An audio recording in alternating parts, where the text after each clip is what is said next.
अस्सलाम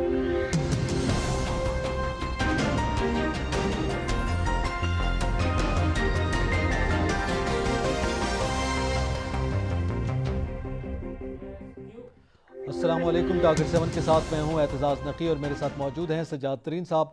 नाज़रीन, आज के प्रोग्राम में सबसे पहले जिक्र करेंगे कि कोर कमांडर्स कॉन्फ्रेंस हुई है, जिसमें खित्ते की सिक्योरिटी सूरत हाल के हवाले से गौर किया गया है, ब्रीफिंग दी गई है। और इसके अलावा जो भारत में वाक़या हुआ, उनके चीफ ऑफ डिफेंस जो है उनकी मौत हुई है, उस पर अफसोस का इजहार भी किया गया आर्मी चीफ की जानिब से। एक तो इस पर जिक्र करेंगे और इसके साथ साथ हम बात करेंगे कि आज वज़ीर आज़म ने गुफ्तगू की है और उन्होंने KPK में अपनी अक्सरियत का भी हवाला दिया और महंगाई की सूरत हाल के हवाले से भी बातचीत की। और बज़ात ख़ुद पेशावर में जो उन्होंने गुफ्तगू की और जो ख़ताब किया उस पर भी कुछ सवालात हैं, तो आज इसको शामिल गुफ्तगू करेंगे। इसके साथ साथ हम जिक्र करेंगे कि सेनेट की कायमा कमेटी बराए ख़जाना में आज सेनेटर फैसल रहमान और सेनेटर शरीर रहमान के दरमियान तल्ख़ कलामी हुई है मिनी बजट को लेकर, और इसमें मिनी बजट के ऊपर बहस व तकरार हो रही थी। इस मिनी बजट पर भी जिक्र करेंगे और ये तल्ख़ कलामी क्यों हुई इसका भी जिक्र करेंगे। और इसके साथ बात करेंगे कि भारतीय chief of defence staff Bipin Rawat जो है वो हेलीकॉप्टर हादसे में वफात पा गए हैं। उनका उस हवाले से बाकायदा तौर पर उनके आर्मी चीफ ने भी हमारी जानिब से भी अफसोस का इजहार किया जा रहा है। क्या वजह हुई है और क्या सूरत हाल पैदा हुई है, और ज़ाहिर है इस पर अफसोस का इजहार एक इंसानी जान के ज़िया पर किया जा रहा है, तो उस पर भी हम बात करेंगे। चौधरी साहब, सबसे पहले तो कोर कमांडर्स कॉन्फ्रेंस हुई है। अच्छा, ये 245वीं कोर कमांडर्स कॉन्फ्रेंस थी, जिसमें ज़ाहिर है खित्ते की सिक्योरिटी सूरत हाल पर भी बातचीत की गई, दीगर उमूर का भी जायज़ा लिया गया और इसमें अफसोस का इजहार भी किया गया भारतीय चीफ ऑफ जो डिफेंस है उसका भी। लेकिन बात यह है कि इस वक्त जब ये गुफ्तगू की गई तो उसमें आर्मी चीफ ने एक बात की कि जो जारी तरबियत है, जो डॉक्ट्राइन है, उसका जायज़ा लेने की ज़रूरत है। तो क्या समझते हैं आज की कोर कमांडर्स कॉन्फ्रेंस के हवाले से? देखिए, ये मीटिंग मैं समझता हूँ कि जो सियालकोट का वाक़या हुआ उसके बाद ये मीटिंग बहुत अहम थी। और इस मीटिंग में जो ISPR का प्रेस रिलीज़ है उसमें बताया गया है कि बाकायदा उस मामले को भी देखा गया है और उसी पे ये आर्मी चीफ साहब ने ये कहा है कि इस डॉक्ट्राइन को बदलना पड़ेगा। मैं ये समझता हूँ कि इस वक्त हमारे माशरे में जो इंतहा पसंदी है और जुनूनियत है, जो इसको इस माशरे को यहाँ तक लाने के लिए एक बहुत लंबा अरसा लगा है जी, बहुत लंबा अरसा। 5 जुलाई 1977 जब जुल्फ़िकार अली भुट्टो की हुकूमत ख़त्म हुई, फिर जनरल ज़िया-उल हक़ ने इक़्तिदार पर कब्ज़ा किया, तो उस ज़माने में फिर जब सोवियत यूनियन आ गया अफ़गानिस्तान में, तो उसके बाद यहाँ से एक जहाद शुरू हुआ। और वो जहाद जिसके बारे में खान अब्दुल वली खान ये कहते थे कि ये जहाद नहीं है, ये फसाद है। और उस वक्त के जनाब गौस बज़ंजो साहब, ये 1982 की ये बात है कि गौस बज़ंजो साहब ने लाहौर प्रेस क्लब में एक प्रेस कॉन्फ्रेंस की। उन्होंने कहा कि जो बंदूकियाँ अब यहाँ से तैयार करके अफ़गानिस्तान भेज रहे हैं, जब उनका रुख पाकिस्तान की तरफ आएगा तो पाकिस्तान की गली मोहल्लों में जो है कत्लेआम होगा। अच्छा, तो ये उस वक्त की माजी की बातें, इसलिए सारी चीज़ें बताएं कि एक बहुत टाइम लगा है। और अब जो इंतहा पसंदी यहाँ है, इसको ख़त्म करने के लिए उससे ज़्यादा टाइम दरकार है। ये नहीं उस है सोच कि के खात्मे के उस लिए सोच के ख़ात्मे के लिए कि लोग जो खुद ही लोगों पर इल्ज़ाम लगाते हैं, खुद ही फैसले करते हैं, कानून हाथ में ले लेते हैं, उस इंतहा पसंदाना सोच ये नहीं है कि एक दिन में ख़त्म होगी, या ये कोई बिजली का बटन नहीं है जिसे आप दबाएंगे तो बिजली आ जाएगी और बिजली चली जाएगी, ये नहीं होगा। इस पर हुकूमत ये कर रही है कि निसाब को एक कर रही है, निसाब में तब्दीलियाँ कर रही है, लेकिन ये आप समझ लें कि अभी पहला स्टेप है, ये आगे चलना होगा हमें इसी तरह। और ये जो इंतहा पसंदाना रवैये हैं, इनको ख़त्म करने के लिए बहुत टाइम चाहिए। उसके साथ साथ हमें जो हमारी जो नौजवान नस्ल है, उनके लिए हमें इंसान साजी करनी होगी। तरबियत बड़ा बुनियादी फैक्टर है। तरबियत बहुत है कि लोगों की तरबियत की जाए, बच्चों को ये बताया जाए कि कानून जो है वो हाथ में नहीं। मैं समझता हूँ जो सियालकोट वाला वाक़या है, ये कोई छोटा वाक़या नहीं था, ये बहुत बड़ा वाक़या है और इंटरनेशनल सतह पर पाकिस्तान की काफ़ी बदनामी हुई है। अच्छा, इसमें जो आज बयान दिया गया है आर्मी चीफ की जानिब से, ISPR ने बताया कि ये कहा गया है कि सियालकोट जैसे वाक़यात पर ज़ीरो टॉलरेंस होगी, किसी किस्म का जो है उस पर मसलियत नहीं बरती जाएगी। तो इसके बाद क्या हम ये देख सकते हैं कि जैसे अभी ये वाक़या हुआ और उसके बाद जिन लोगों को गिरफ़्तार किया गया, आमतौर पर ज़ाहिर है हमारे अदलिया के निज़ाम के हवाले से भी बहुत से लोग जो हैं वो बाहर भी आ जाते हैं और फिर सूरत हाल जूँ की तूँ रहती है। तो क्या कोई कानून अब सख्त गिरफ्त करेगा, क्योंकि एक बड़े अहम इदारे की जानिब से, उनके हेड की जानिब से ये स्टेटमेंट भी ज़ाहिर है पूरी दुनिया के सामने पैगाम के तौर पर गई है। नहीं, मैं समझता हूँ कि वो जो मुल्ज़मान पकड़े गए हैं उनको मुल्ज़मान को पकड़ने में भी अफवाज पाकिस्तान के जो झेली इदारे हैं, हमारी जो सिक्योरिटी एजेंसी हैं, उन्होंने बहुत रोल किया है। देखिए हमारी जो पुलिस है ना, पुलिस की कैपेसिटी नहीं है इतनी ज़्यादा। और वैसे भी पुलिस जो है वो जब से धरना हुआ और उसके बाद तारीख़ लब्बैक वालों का, फिर वो पुलिस वाले कुछ जो शहीद हो गए, उसके बाद थोड़ा सा उनका मोराल जो है वो डाउन है, वो अप नहीं है। तो उसके दूसरे बाकी जो उनकी सलाहियतें हैं वो भी इतनी नहीं हैं। और ये जो हमारे पाक फ़ौज के जो मुख्तलिफ इंटेलिजेंस के इदारे हैं, ये उनकी मदद से लोग सारे पकड़े गए हैं और बड़ी स्पीडी पकड़े गए हैं, जिसके खुद बहुत जल्दी एक एक्शन हुआ। इंडियन पुलिस ऑफिसर ने भी उसको सराहा है। उन्होंने कहा है कि ये बड़ी बात है कि आप इतने कम वक्त में इतनी बड़ी तादाद में मुल्ज़िमान को गिरफ्त भी कर लिया गया, उनको पहचाना भी गया और पकड़ भी लिया गया, गिरफ्तार भी कर लिया गया। रियासत जो है ना, जब रियासत ये चाहती है ना कि हमने कुछ करना है, तो रियासत की ताकत के सामने कोई नहीं ठहर सकता। रियासत जब फैसला कर लेगी कि हमने इनको पकड़ना है, इनको सज़ाएं देनी है। आप देखिएगा जैसे ज़ैनब वाला केस हुआ था, कसूर वाला, वो आदमी पकड़ा गया, उसको सज़ा भी होगी, सारा कुछ हो गया। तो ये जो चीज़ें हैं, ये अगर अब रियासत ने फैसला कर लिया है और कोर कमांडर की मीटिंग में इस वाक़या का मतलब नोटिस लिया गया है, वहाँ बात हुई है, तो ये अब इसके ख़िलाफ़ जो है ये एक्शन होगा। ये तो हो गया एक्शन, लेकिन वो जो इंसान साजी वाला काम है, वो जो तरबियत वाला है, वो जो डॉक्ट्राइन की बात कर रहे हैं, ये बड़ी अहम बात है। उसको तब्दील करने के लिए एक टाइम चाहिए और सारे जो स्टेक होल्डर हैं रियासत के, वो बैठ के ये फैसला करें कि हमने किस तरह समाज में तब्दीली लानी है, उसका तरीक़ाकार क्या होगा, बच्चों को किस तरह हमने बेहतर बनाना है। ये जो इंतहा पसंदाना सोच है, इससे कैसे निकालना है। ये जो घन कल्चर हमारे यहाँ और ये जो एक तशद्दुद का कल्चर आ गया है कि ख़ुद ही आप फैसला करते हैं। मसला क्या है? मसला ये है हमारे यहाँ कि हमारी जो समाज है, इस समाज में जो सोसाइटी है वो तकसीम है। आपको याद होगा कि जब गवर्नर को यहाँ किया गया था डॉक्टर सलमान तासीर साहब पर, जब कातलाना हमला हुआ जिसमें उनकी जान भी चली गई, और उनको जो मारने वाला कातल था वो जब कचहरी आता था तो यहाँ के पढ़े लिखे लोग जो हैं, जो वकला हैं, वो उन पर फूल निछावर करते थे और उनके हक़ में नारे लगाते थे। ये जो हमारी समाज का ये जो अलमी है, इसको भी ख़त्म करना होगा। इसी तरह के वाक़यात से तो भरे हुए, देखें ना, शहबाज भट्टी एक मिनिस्टर थे, उनका कत्ल हुआ इसी इस्लामाबाद में, इसी नौयत का कत्ल हुआ है। इसी तरह की एक पूरी डिटेल है। तो उसमें ज़ाहिर है एक जानिब हमारे इदारे वो अपना रोल प्ले करेंगे, पुलिस का एक अपना किरदार है, हुकूमत का एक अपना बड़ा किरदार है, लेकिन समाज की तरबियत में बड़ा काम जो है वो मेरे ख्याल में दो बड़े कैरेक्टर्स हैं जिनका एक बुनियादी किरदार हो सकता है। एक है उस्ताद और एक है उलमाए कराम। ये दो तबका, जैसे गुज़श्ता उलमा ने बड़ा ज़बरदस्त मुस्बत पैगाम दिया है कौम को और आलमी सतह पर वो मैसेज गया है। तो ये मेरे ख्याल में निसाब के साथ साथ अगर असातिज़ा को भी ये ज़िम्मेदारी दी जाए और क्या वजह है कि वो जो तरबियत का फुकदान हुआ है, उन फैक्टर्स को देखा भी जाए और उसको ठीक भी किया जाए। ये आपने बिल्कुल ठीक कहा। नेशनल एक्शन प्लान जब हुआ तो उसमें पैगाम पाकिस्तान भी आया, ठीक है जी, कि पैगाम पाकिस्तान के तहत हमने क्या क्या करना है। नेशनल एक्शन प्लान पे जो पाक फ़ौज के ज़िम्मे काम था वो उन्होंने कर दिया। बदकिस्मती से नेशनल एक्शन प्लान का वो हिस्सा जो सिविलियन साइड पर जाना था वो नहीं हो सका। उसमें बहुत सारी चीज़ें अभी रुकी हुई हैं, उनको हमें आगे बढ़ाना होगा, हमें उनको आगे लेके चलना होगा, ताकि वो जो नेशनल एक्शन प्लान में जो चीज़ें तय हुई थी और पूरी लीडरशिप ने बैठ के वो तय की थी, उन पर अमल दरामद किया जाए।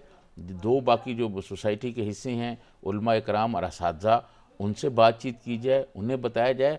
देखें हर जुमे को हमारे उलमा इकराम मेंबर पे बैठते हैं ना, बिल्कुल सही, वहाँ से एक मैसेज देना वो शुरू करें, वो लोगों को बताएं कि हमने रहना कैसे है और हमने बर्दाश्त। देखें ये कोई बात नहीं कि अगर कोई बात मुझे पसंद नहीं आती, कोई बात आपको पसंद नहीं आती, तो हम खुद कानून को हाथ में ले लें, ऐसा नहीं है। बिल्कुल हमें एक इख्तिलाफ राय का ये मतलब नहीं कि इंतहा पसंदी की तरफ हम चले जाएं।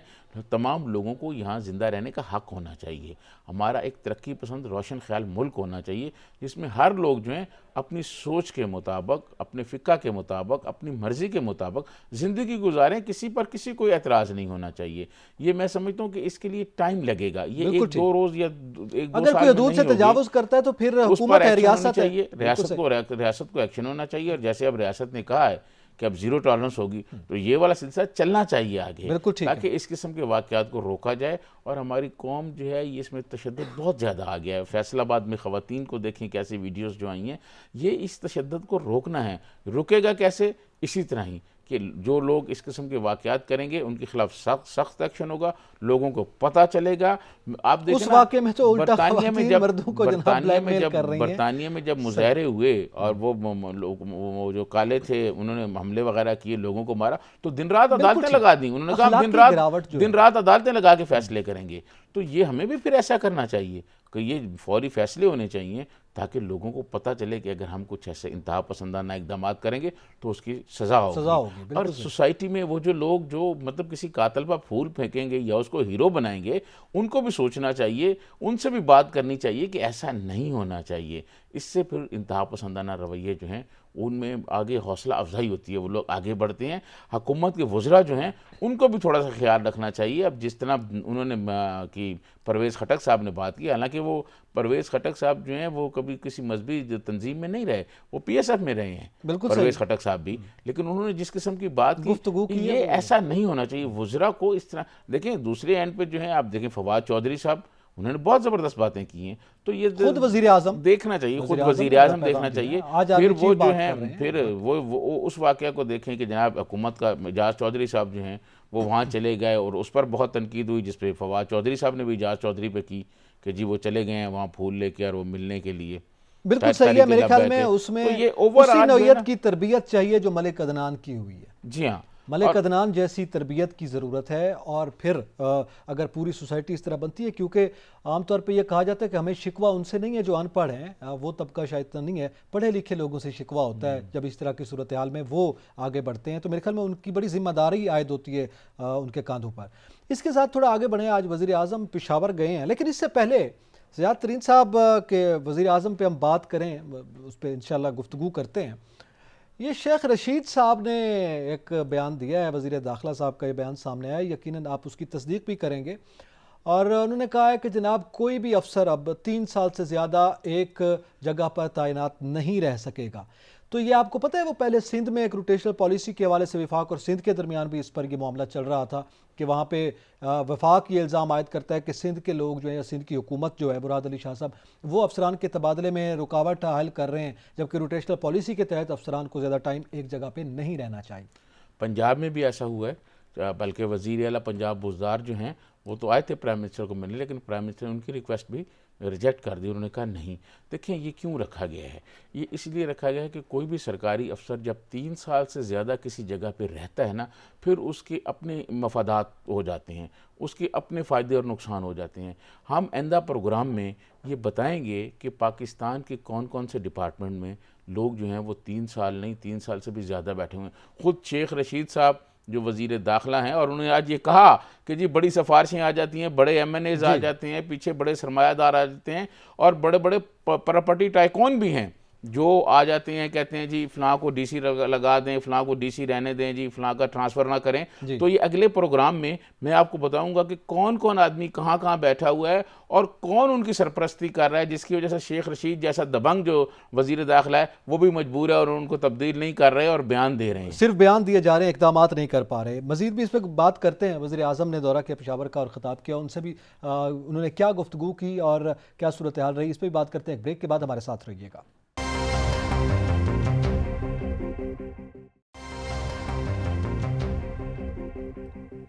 वेलकम बैक नाज़रीन। बात कर रहे हैं कि वज़ीर आज़म ने पेशावर में गुफ्तगू की है, लेकिन सजाद तरीन साहब इससे पहले अभी मैंने शेख साहब का भी जिक्र किया, उन्होंने सानिया सियालकोट की उन्होंने भी बात की है, और इससे पहले ज़ाहिर आर्मी चीफ़ की भी बात करें, वज़ीर आज़म ने भी इस पर बात की है। इस पर एक बड़ी अहम अपडेट है, मैं चाहता हूँ कि वो भी इसमें हम शेयर हो जाए कि जब हम गुज़िश्ता रोज़ भी ये बात कर चुके हैं कि उलमा के वफ़द ने श्रीलंकन हाई कमीशन का दौरा किया। पाकिस्तान में एक बड़ा अहम इदारा है जो कि हमारी जितने भी मजहबी और दीनी अमूर हैं उसके हवाले से तजावीज़ देता है हुकूमत को, इस्लामी नज़रियाती कौंसल, उनके चेयरमैन ने भी हंगामी इजलास तलब किया है और सानिया सियालकोट के हवाले से बात करने के लिए उसकी मजम्मत भी की है। तो ये भी एक बड़ा अच्छा पैगाम है जो चेयरमैन इस्लामी नज़रियाती कौंसल की जानिब से और इस इदारे की जानिब से दिया जा रहा है। देखें, मैं आपको अर्ज़ करूँ, इसमें कोई शक नहीं कि इस्लामी नज़रियाती कौंसल एक आइनी इदारा है और वहाँ बड़े बड़े मसले जो हैं वो हल हो जाते हैं। बड़े बड़े मसले और बड़े मतलब वहाँ बहुत पढ़े लिखे और बहुत आलम फाजल लोग वहाँ मौजूद होते हैं। लेकिन ये जो पीटीआई की हुकूमत है जनाब, इससे फिर आप मैं बात करूँगा तो आप कहते हैं जी शिकायत करते रहते हैं सज्जाद तरीन साहब। आप मुझे ये बात बताएं कि इस हुकूमत का कोई काम मुकम्मल नहीं है। 8 महीने से ज़्यादा अरसा हो गया, ये 8 लोग जो हैं मेंबर के वो मुकम्मल नहीं हैं, ठीक है जी। सही। वो रिटायर हो गए हैं, उनकी जगह लोग लाने हैं। उन्हीं में से बहुत सारे लोग ऐसे हैं जो बहुत तजर्बाकार हैं, वो हैं। हुकूमत मालूम नहीं क्यों जो भी काम करती है ताख़ीर से करती है। यानी 8 मेंबर्स की कमी है अभी इस्लामी नजरियाती इस्लामी काउंसिल में, आप ये कौंसिल कह रहे हैं, तो उसके बाद फिर जाहिर है उसकी क्या अहमियत रह जाएगी, कैसे कोई तजावीज़ तैयार की जा सकेंगी? तो ये फर्क तो देखिए, पड़ेगा ना इससे। मैं आपको अर्ज़ करूं कि 8-9 महीने हो गए हैं, ये अभी तक ये मुकम्मल नहीं हुई। तो सबसे पहले हुकूमत को चाहिए कि ऐसा इदारा जो है इस इदारे को कंप्लीट करे और इस फौरी सूरत हाल तौर में तो पर। बहुत ज़्यादा और अहमियत अख्तियार कर गया। बहुत ज़्यादा है। और फिर आपने जब बैठ के एक बयानिया बनाना है, एक बयानिए को आगे चलाना है अवाम को, और फिर आप कहते हैं जी इंसान साजी भी हमने करनी है। भाई इंसान साजी करने के लिए इदारे तो अपने पहले करें ना। आप इदारे लाएं, वहाँ लोग बैठते हैं, आलम फाजल लोग बैठते हैं, वहाँ बातचीत होती है और कोई भी मसला हो वहाँ बैठ के हल कर लिया जाता है। एक तमाम दूसरा, मकादर फिक्र के फिर जय्यद उलमा वहाँ मौजूद। कोई आगे राय, आपको याद होगा कल हमने कारी हनीफ साहब को लिया हुआ था, कारी हनीफ जलंधरी साहब को हमने कल अपने प्रोग्राम में लिया था। उन्होंने ये बातें बहुत अच्छी की ना कि जी हम वहाँ गए, हमने ये बात की, हमने ये कहा, बहुत सारे उलमा और भी गए। तो मैं ये समझता हूँ कि ये जो इस्लामी नज़रियाती कौंसिल का इदारा है, हुकूमत को खुदारा इस पर तवज्जो देनी चाहिए। और जो मेम्बरान इनके कम हैं, वो मेम्बरान जो हैं वो इस पूरे किए करने जाएं। चाहिए। आपको बिल्कुल याद होगा एक पहले भी हमने एक प्रोग्राम किया था, कोई 2 हफ्ते पहले, जिसमें हमने ये बताया था कि जनाब इतना अरसा हो गया है और अभी तक मेम्बरान पूरे नहीं हुए, और पूरी डिटेल से बताया था। और ये भी बताया था कि किस किस इदारे के सरबराह नहीं है, कौन कौन से इदारे पर इढाक आपने लगाए हुए हैं और कौन से इदारे पर आपने जूनियर लोगों को लगाया हुआ है। तो ये जूनियर आदमी वो काम वो परफॉर्म नहीं कर सकता जो एक ग्रेड 22 या 21 का आदमी करता है। तो मैं समझता हूँ कि हम हुकूमत से एक मुतालबा भी कर सकते हैं, हुकूमत से ये कह सकते हैं कि वो फौरी तौर पर इस इदारे को कंप्लीट करे, ताकि यहाँ जो लोग आएँ वो बैठ के बात करें। और ये जो सियालकोट जैसे वाक़यात होते हैं जिससे पाकिस्तान की मुल्की और बैन अल-अक़वामी सतह पर बदनामी होती है, ये ना हो। बिल्कुल सही है, और यहीं से तजावीज़ हुकूमत को मेरे ख्याल में लेना होगी, इससे ज़्यादा सूरत हाल बेहतर आगे बढ़ सकती है। अच्छा, वज़ीर आज़म आज पेशावर में मौजूद थे, उन्होंने गुफ्तगू की है। एक तो उन्होंने बताया कि केपीके में उनकी जो है वो 2/3 अक्सरियत है, फिर दूसरी मरतबा ज़ाहिर है वहाँ पे उनकी हुकूमत भी है। सियासी तौर पे उन्होंने ये अददी अक्सरियत का भी जिक्र किया है। इसके साथ साथ महंगाई पे बड़ी लंबी चौड़ी आज वज़ीर आज़म ने बात की। उन्होंने कहा देखें आलमी सतह पर अगर मसलन पेट्रोलियम मसनूआत की कीमतें बढ़ गई, फिर कोरोना की वजह से आलमी मईशत पे फ़र्क पड़ा है, तो ज़ाहिर है उसके असरात पाकिस्तान पर भी आए हैं, लेकिन उसके बावजूद भी हम कोशिश कर रहे हैं कि इसको टैकल किया जाए।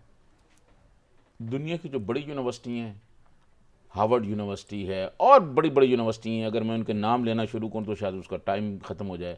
उन तमाम यूनिवर्सिटियों के कोई वाइस चांसलर, कोई लेक्चरार और बड़े बड़े जो आलम दीन हैं, मदीना और मक्का में जो नमाज़ें पढ़ाते हैं, इसके अलावा जो क्रिश्चियनों के पोप हैं, इतने इखलाकियात पे दर्स वो नहीं देते जितना प्राइम मिनिस्टर इमरान खान देता है इखलाकियात पे। और वो ये समझते हैं कि जो इखलाकियात पे दर्स देते हैं लोग उनके सुन रहे हैं और उस पर अमल करते हैं। अमल कराने के लिए इक़दाम ज़रूरी होती हैं। देखिए महंगाई जो है, जब से पीडीएम ने ये कहा कि हम महंगाई के ख़िलाफ़ महंगाई मार्च करने वाले हैं, अब प्राइम मिनिस्टर इमरान खान जो हैं वो निकले हैं बाहर और वो कोशिश कर रहे हैं कि अवाम को रिलीफ दिया जाए।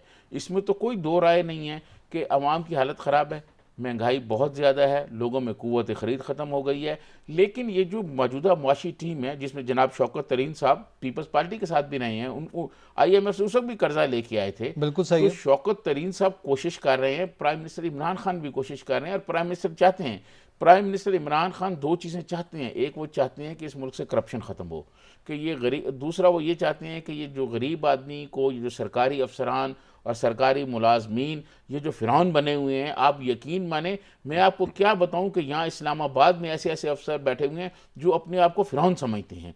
तो ये प्राइम मिनिस्टर इमरान खान चाहते हैं कि ऐसे अफसरान के ख़िलाफ़ कोई कार्रवाई हो, करप्शन के ख़िलाफ़ कार्रवाई हो, अवाम को रिलीफ दिया जाए। लेकिन बदकिस्मती ये है कि जो सिस्टम है और नीचे जो लोग हैं वो प्राइम मिनिस्टर इमरान खान की पॉलिसियों पर अमल दरामद नहीं करते। अच्छा, अब ये पॉलिसी की आपने बात की, यकीनी तौर पर मेरे ये मुझे ख्याल था कि आप ये बात करेंगे कि वज़ीर आज़म बयान तो दे रहे हैं इक़दामात में कमी है और नीचे जो टीम है उसका मसला है, लेकिन ज़ियाद तरीन साहब उसके साथ साथ हम ये भी देख रहे हैं, थोड़ा सा इस जानिब भी देखने की ज़रूरत है कि इस हुकूमत में जो फोकस है वो तबका है जिसका अभी आपने जिक्र किया, जो मुतासिर है। आमतौर पर तो महंगाई कम हुई तो वो अफसरान जिनका आपने जिक्र किया, जो फिरौन बने बैठे हैं, ये जो करप्ट माफिया है, सबको फिर उसका फ़ायदा भी मिल जाता है, लेकिन एक गरीब आदमी के लिए मसाइल जूं के तू रहते हैं। उसमें वो फोकस कर रहे हैं, राशन प्रोग्राम, हेल्थ प्रोग्राम के हवाले से जो कार्ड्स दिए जा रहे हैं, इसके अलावा दीगर इकदाम किए जा रहे हैं। तो मेरे ख्याल में ये अच्छे इकदाम है कि अगर उस खास तबके को ऊपर उठाने की कोशिश की जा रही है, और ये शुरू से पॉलिसी है मौजूदा हुकूमत की। देखिए, पॉलिसी तो है, और आपने भी एक जनाब प्राइम मिनिस्टर इमरान खान की तरफ बहुत उनकी कोशिशों का एक बड़ा भाषण मुझे सुनाया कल का उन्होंने अनाउंसमेंट है राशन, आपने भुट्टो लेकिन साहब के देखिए राशन प्रोग्राम का जिक्र देखिए, करते हैं तो इस हुकूमत का भी करें। मैं आपको अर्ज करूं, नकी साहब, आज ही खबर है कि लाहौर में रोटी महंगी होगी, नान महंगा होगा। बिल्कुल ठीक है ना। मैं ये कहता हूं कि ये जो गरीब आदमी, जो मेहनत कश, जो मजदूर, जो बेचारा दिहाड़ीदार है, और आप यकीन माने इस्लामाबाद की मुख्तलिफ मार्केटों में आप जाके देखें, कई जगह पे ऐसे बेचारे मजदूर बैठे हुए हैं कि जहां बेचारों को सारा दिन काम नहीं मिलता, वो घर वैसे शाम को चले जाते हैं। तो ये मजदूर जो अपनी जिंदगियां खत्म कर रहे हैं, कई वाकयात ऐसे हुए नहीं जिन लोगों ने अपनी जिंदगियां खत्म की, अपनी जिंदगियां खत्म की हैं लोगों ने, गुर्बत, बेरोजगारी, उसकी तरफ कोई हंगामी तौर पर तवज्जो देनी चाहिए। जिस तरह के प्राइम मिनिस्टर इमरान खान ने 3 साल में करप्शन नहीं छोड़ेंगे, डाकू चोरों की तरफ तवज्जो दी। अब टाइम बहुत कम है, देखें अब बहुत टाइम है, 3.5 साल से ऊपर टाइम हो गया इनका, अब बहुत टाइम कम रह गया। अगला साल जो है वो लोग इलेक्शन कैंपेन शुरू कर देंगे। बहुत लोग तो आज निकले हुए। आज बिलावल भुट्टो ने अपनी प्रेस कॉन्फ्रेंस में ये कहा है कि 27 को हम भी हुकूमत के खिलाफ जो है ना, मोहतरमा बेनज़ीर भुट्टो की बरसी है 27 को, तो वो लाड़काना नोडेरो में जो है वो ऐलान करेंगे कि हुकूमत के खिलाफ एहतजाज करने जा रहे हैं या क्या करने जा रहे हैं। तो अब हुकूमत को तेजी से तमाम काम अब छोड़ देने चाहिए। एहतसाब का काम नैब करता रहेगा जो उसने करना है, बाकी जो काम है वो सिर्फ ये करने का है कि अवाम को रिलीफ कैसे मिलना है, अवाम के लिए सहूलियात कैसे पैदा करनी है। ये वफाकी दारुल हुकूमत है, यहाँ पिछले कई दिनों से स्कूल बंद है, कोई तवज्जो नहीं दे रहा। बच्चों की तालीम पहले कोरोना की वजह से जो है बच्चों की तालीम को बहुत मुतासर हुई, बहुत परेशानी हुई बच्चों को, वालिदैन को। अब जनाब वो स्कूलों को जो कारपोरेशन के तहत किया जा रहा है, वो असातिज़ा बैठे हुए हैं, बच्चे स्कूल नहीं जा रहे, कौन इसका जिम्मेदार है, कौन ये करेगा? ये वो चीजें हैं जो देखनी चाहिए। और ये क्यों नहीं हो रही इस्लामाबाद में,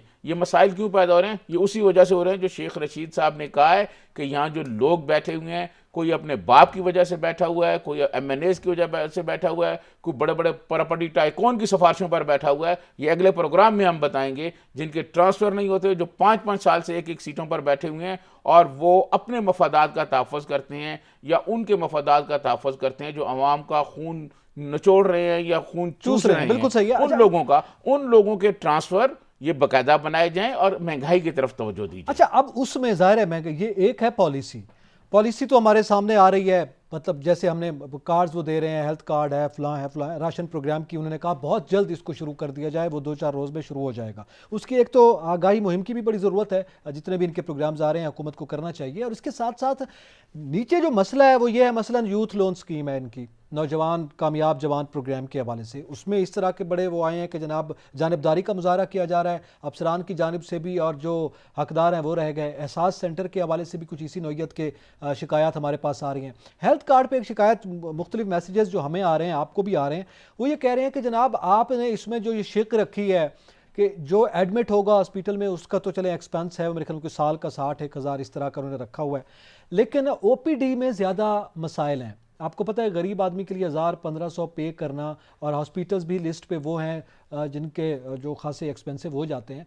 तो एक तो उनकी तादाद भी बढ़ाई जाए, लिस्टेड किया जाए चूँकि ये इंश्योरेंस स्कीम है, और फिर OPD पे भी वो रियायत दी जाए। इस नौयत की पॉलिसी देखने की ज़रूरत है। मैं आपको अर्ज़ करूँ, आजकल हस्पताल में लेट कर इलाज कराने का जो रवाज है गरीब आदमी के लिए ख़त्म हो गया है, क्योंकि गरीब आदमी जो है वो बेचारा जाता है, बस दवाई लेता है, कोई इंजेक्शन लगवाता है, क्योंकि उसने मजदूरी करनी होती है, उसने दिहाड़ी करनी होती है। उसके लिए अगर आप रिलीफ पैदा कर रहे हैं तो फिर आप ये करें कि जनाब वो किसी भी डॉक्टर के पास जाए, किसी भी हॉस्पिटल में जाए, उसको कोई बुखार है, कोई और प्रॉब्लम है, वो दवाई ले और अपना घर चला जाए। ये क्या जी आप अस्पताल में दाखिल होंगे, अपना इलाज कराएंगे, जब तक उसको वो बीमारियां ना हो जो वहाँ लिस्ट में है, तो उस वक्त तक अगर उसको कोई और बीमारी हो जो लिस्ट में नहीं है, आप तो क्या उसके पैसे कहाँ से लाएगा यार? क्या ये पाकिस्तान के गरीबों का मजाक नहीं है? आप मुझे बताएं, जो आदमी 1000-1500 की दिहाड़ी कमाता है वो कैसे 3 दिन छुट्टी कर सकता है? और जिसको ये भी खतरा हो कि पता नहीं आज दिहाड़ी है और कल मिलेगी कि नहीं मिलेगी।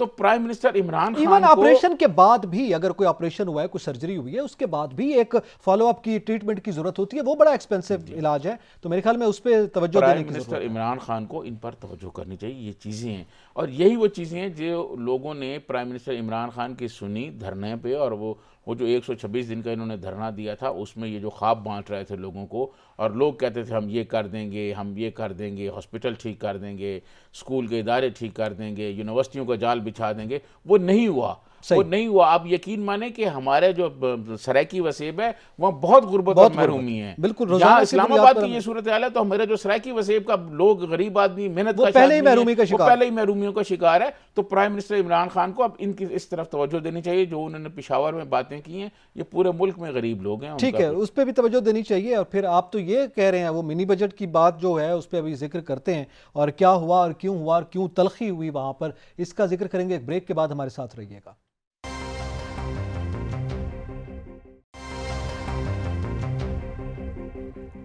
वेलकम बैक नाजरीन। जिक्र करेंगे कि आज सेनेट की जो कायमा कमेटी थी बराए ख़जाना की, मिनी बजट के हवाले से बहस व तकरार थी, और उसमें सेनेटर शेरी रहमान और सेनेटर फैसल रहमान के दरमियान जो है वो तल्ख कलामी हो गई है। और उसकी क्या वजह है, वो अंदरूनी स्टोरी भी जानेंगे, और उसके बाद शेरी रहमान साहबा ने गुफ्तगू भी की है, उस पर भी बात करते हैं। ज़्यादातर साहब, सबसे पहले तो ज़रा इस वाक़े के हवाले से ज़रा आप बताइएगा कि ये तल्ख कलामी की वजह क्या बनी है। देखें, शेरी रहमान साहबा ने हुकूमती पॉलिसियों पर तनकीद की और उनको वहाँ रोका गया।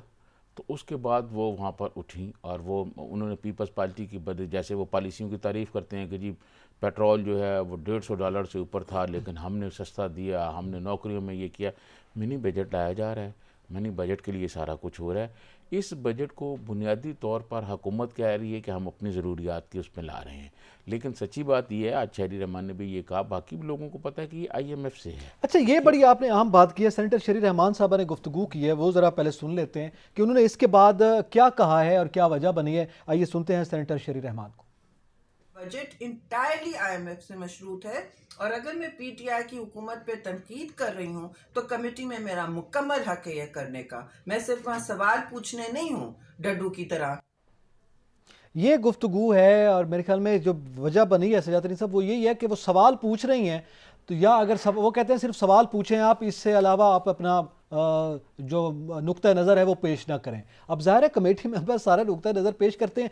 क्या इस किस्म का रवैया जो हुकूमती सतह पे आ रहा है, जो चेयरमैन की जानिब से या बाकी अरकान की जानिब से सामने आई है, हुकूमत प्रेशर में है? देखिए, हुकूमत मौशी प्रेशर में है, और मौशी प्रेशर की वजह से जब देखें पीपल्स पार्टी, शेरी रहमान पीपल्स पार्टी के चंद उन लोगों में हैं जो पढ़े लिखे लोग हैं, जो चीज़ों पे नज़र रखते हैं, जो हालात पे नज़र रखते हैं, जो नेशनल इंटरनेशनल पॉलिसियों पर बात कर सकते हैं और नेशनल और इंटरनेशनल पॉलिसियों को समझते हैं। ठीक है जी, वो समझते हैं कि भाई ये किस तरह चल रहा है और मुल्क को कैसे चलाना है। खुद शेरी रहमान साहबा कुछ 6-7 मिनिस्ट्रियाँ इनके पास थी पीपल्स पार्टी के ज़माने में, वो खुद मिनिस्टर रही हैं, एम्बेसडर रही हैं, उनको चीज़ों को पता है और उनसे कोई चीज़ छुपाई नहीं जा सकती। और उन्होंने तो एक बड़ी टीम रखी हुई है जो उनको चीज़ें रिसर्च करके देती है कि जी ये क्या हो रहा है, वो क्या हो रहा है। तो मुआशी पॉलिसी जो है वो इस हुकूमत की जो है वो अभी तक ऐसी नहीं है जिसे ये समझा जाए कि बहुत अच्छी जा रही है। तो जब जाहिर है मिनी बजट पे सवाल उठेगा तो इसलिए तलखियां होंगी। इस पर सवाल उठता है जब हुकूमत जो है, जब देखें जब दलील ख़त्म हो जाती है ना हुकूमत के पास, हुकूमत फिर तनकीद करनी शुरू कर देती है। फिर अपोजिशन क्या करे? अपोजिशन ने यही करना है कि उठ के चली जाए वहाँ से, इसके अलावा तो कोई रास्ता नहीं होता ना। बुनियादी तौर पर हुकूमत के पास जो हुकूमत की जो मुआशी पॉलिसियाँ हैं उसमें बहुत बड़ी तब्दीली लाने की ज़रूरत है। हुकूमत अपनी मुआशी पॉलिसियों में तब्दीली नहीं कर रही। प्राइम मिनिस्टर इमरान खान ने जो वादे किए थे वो वादे पूरे नहीं हो रहे, जिसको अपोजिशन भी जो है वो अपोजिशन तो वही कह रही है ना कि जी ये आपने ये कहा था और ये क्या हो रहा है। सर कमेटी में अपोजिशन या सियासत तो नहीं है ना, ये तो वो भी कह रहे हैं कि जनाब सियासी पॉइंट्स स्कोरिंग ना करें, ये कमेटी का इजलास है उसमें आप। ये आप बिल्कुल ठीक कह रहे हैं, लेकिन क्या कमेटी में ये ना बताया जाए कि आज से 10 साल पहले हमने क्या किया था, हमें कौन से हालात उस वक्त का तो सामना करना पड़ना वो चाह कह रहा रहे हैं मैं बताऊंगा पीपल्स पार्टी के दौर में क्या क्या हुआ। फैसल रहमान साहब देखें वो बताएं, लेकिन शेरी रहमान की भी तो आप बात सुने ना। अब बात जब उनको टोकेंगे, बात उनको रोकेंगे, हौसला रखें। आपने 126 दिन प्राइम मिनिस्टर इमरान खान जब इक़्तिदार में नहीं थे तो 126 दिन जो हर शाम को वो धरना देते थे और एक बहुत तारीखी किस्म का भाषण दिया करते थे कि घर बनाएंगे, नौकरियां देंगे, लोग बाहर से आएंगे, डॉलर मुंह पे मारेंगे। और उनका एक मिनिस्टर जो आज भी वो बात करता था, उछल उछल के बातें करता है, उस वक्त भी कहता था कि जनाब 200 अरब मुंह पे मारेंगे और ये कर देंगे। आज लोग तो वो डिमांड कर रहे हैं। आपने लोगों को ख्वाब दिखाए, आपने लोगों को ये कहा। मुल्क की मुआशी पॉलिसी जो है वो, मैं समझता हूँ कि इस वक्त जो सूरत हाल बन गई है, सारी जमातों को मिलकर इस पर कोई हल निकालना चाहिए। सारी जमातें उस वक्त बैठेंगी जब हुकूमत कहेगी, हुकूमत जब इनके से बात करेगी। हुकूमत तो नेशनल सिक्योरिटी के जो इश्यूज़ हैं उसमें बात करने के लिए तैयार नहीं है।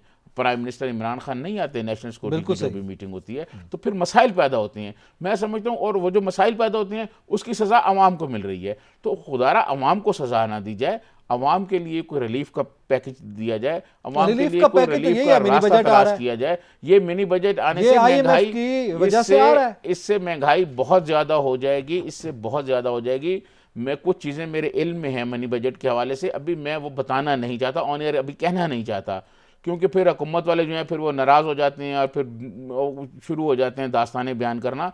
बहुत मुश्किल हो जाएगा, आप देखिएगा। इसको रोकना चाहिए और इसको रोकने के लिए ख़ुद जो पीटीआई के लोग हैं उन्हें भी प्राइम मिनिस्टर इमरान खान से बात करना चाहिए कि आवाम के लिए मुश्किलात पैदा न की जाएं, आवाम के लिए दाल रोटी महंगी ना की जाए। इस पे तो कह चुके हैं ना, मुशीर ख़जाना ये बात कर चुके हैं शौकत तरीन साहब। वो कहते हैं जनाब वो तो इससे कहीं ज़्यादा टैक्सेस की मांग कर रहे थे IMF के, तो हमने तो बड़ी वहाँ जंग लड़ी है और बड़ी मुश्किल से हमने ये पैकेज मंजूर करवाया है, जो कि ज़ाहिर है हमारी डोमेन में, हमारे अख्तियार में, ज़ाहिर है जो मांगने वाला होता है फिर उसकी सूरत है, लेकिन उसके बावजूद बड़ा उन्होंने बैलेंस करने की कोशिश की। एतजाज़ साहब मेरी बात सुने, पहली बात तो ये है कि इस मुल्क की बदकिस्मती आप देखें कि ये हमारे मुल्क में नहीं दुनिया में भी ये एक जो सरमायादाराना निज़ाम है, इस निज़ाम में रेट ऑफ प्रॉफिट देखा जाता है कि प्रॉफिट कितना आ रहा है।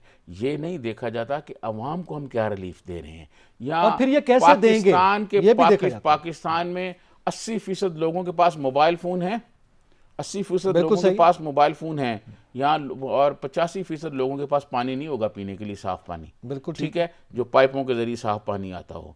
और पाकिस्तान में साफ़ पानी क्योंकि लोगों की ज़रूरत है, मगर उसमें प्रॉफिट नहीं है, उस पर कोई तवज्जो नहीं दे रहा। ये सरमायादाराना निज़ाम है, इस निज़ाम में एक चीज़ लाई जाती है, उसकी मार्केटिंग की जाती है, लोगों की ज़रूरत बनाया जाता है, और उस पर क्योंकि प्रॉफिट का शरह ज़्यादा होता है, ज़्यादा प्रॉफिट आती है, मुनाफा ज़्यादा होता है, उसको आम किया जाता है। जैसे मैंने आपको मोबाइल की फ़ोन की मिसाल दी, अब यहाँ 80% लोगों के पास मोबाइल फ़ोन होंगे, लेकिन 85% लोग ऐसे हैं इस मुल्क में जिनको साफ़ पीने का पानी मुयसर नहीं है, तो उनको उस तरफ कोई तवज्जो नहीं दे रहा क्योंकि उसमें प्रॉफिट नहीं है। ठीक है, पानी वाला वो वही बात है ना कि आज मोबाइल फोन पर प्रॉफिट है। सर आप किसी दिन आज इस मुल्क में सजाद तरीन साहब, सॉरी टू कट यू, इस मुल्क में 1 मिनट जो कॉल के किसी ज़माने में सुनने के भी पैसे होते थे, अब उस कॉल करने के मेरे ख्याल में 50 पैसे जाके भी पूरे नहीं बनते। ये कॉल के जो पैकेजेस हमारे पास हैं, फ्री कॉल्स के भी पैकेजेस मौजूद हैं, और इस मुल्क में रोटी जो है वो 14 से 15 रुपए है एक रोटी। तो ये सूरत हाल है। और बिल्कुल आप अगले प्रोग्राम में एक रखें, मैं आपको ये बताऊँगा कि हमारे मुल्क में $1 आता है और कम अज़ कम वो $14 लेके निकलता है हमारी सरहदों से। हमारे साथ हो क्या रहा है? ये जो सरमायादाराना निज़ाम है, इसमें जो रेट ऑफ प्रॉफिट है उसको देखा जाता है, उसको ये नहीं देखा जाता कि जनाब जर्मनी की बहुत बड़ी एक कंपनी है और उसका एक बड़ा गाड़ियाँ बनाने वाला मालिक है, उससे एक दफ़ा पूछा गया कि आप बड़ी गाड़ियाँ बनाते हो? उसने कहा मैं मार्केट में गाड़ियाँ बनाने नहीं आया, मैं पैसा बनाने के लिए आया हूँ। वो पैसा बनाने के लिए आते हैं, ये सरमायादाराना निज़ाम है, यहाँ पे पैसा बनाने के लिए लोग तो आते इसके हैं। चुंगल में तो सर हम आज थोड़ी फंसे हैं, पीटीआई हुकूमत थोड़ी फंसाई है, तो फिर सब ने इस गंगा में हाथ धोए। मैं ये अर्ज करूँ, सब जो वो हैं पॉलिटिकल पार्टी है पाकिस्तान में, इनकी पॉलिसी एक है, इनकी मुआशी पॉलिसी एक है, चाहे वो पीपल्स पार्टी हो, चाहे वो फजल रहमान साहब हो, चाहे वो मुस्लिम लीग नून हो। क्यों एक है? इसलिए कि इन्होंने IMF के फ्रेमवर्क में रह के पॉलिसी बनानी है। जब तक IMF के फ्रेमवर्क में रह के ये पॉलिसियाँ बनाते रहेंगे, अवाम को कोई फ़ायदा नहीं होगा। बिल्कुल ठीक, अवाम को किसी किस्म का फ़ायदा नहीं होगा। तो बात यह है कि इस हुकूमत को स्टैंडिंग कमेटी में जवाब देना चाहिए, जो स्टैंडिंग कमेटी में सवाल उठाए जाते हैं वो बात देना चाहिए। और मैं समझता हूँ कि पीपल्स पार्टी को भी कोई मुतबादल पॉलिसी बतानी चाहिए कि क्या वो जो भुट्टो साहब को वाला सोशलिज्म था वो अब ला सकते हैं तो कैसे ला सकते हैं, और नहीं ला सकते तो क्यों नहीं ला सकते, अवाम को बताएं, अवाम को ऐसे उसमें ना रखें फिर जाहिर है जरदारी साहब बैठ के लाहौर में ये कहें कि मेरे जेहन में कोई पॉलिसी जेहन में नहीं रखी जाती, अवाम को बताई जाती है। ये बिल्कुल बड़ा अहम है और मेरे ख्याल में हुकूमत को मिनी बजट दें। अगर लोग जाहिर है महंगाई भुगत रहे हैं और भुगतने के लिए तैयार हैं, लेकिन हुकूमत ये गारंटी दे कि वो इस चुंगल से, जिस IMF की वजह से हमें ये मिनी बजट देना पड़ रहा है, कैसे आज़ाद करवाया जा सकता है या हम आज़ाद हो जाएंगे। अगर ये गारंटी मिल जाती है तो शायद लोग कुछ हौसला कर लें। एतजाज़ नकी और सजातरीन को इजाज़त दीजिए। अल्लाह हाफ़िज़।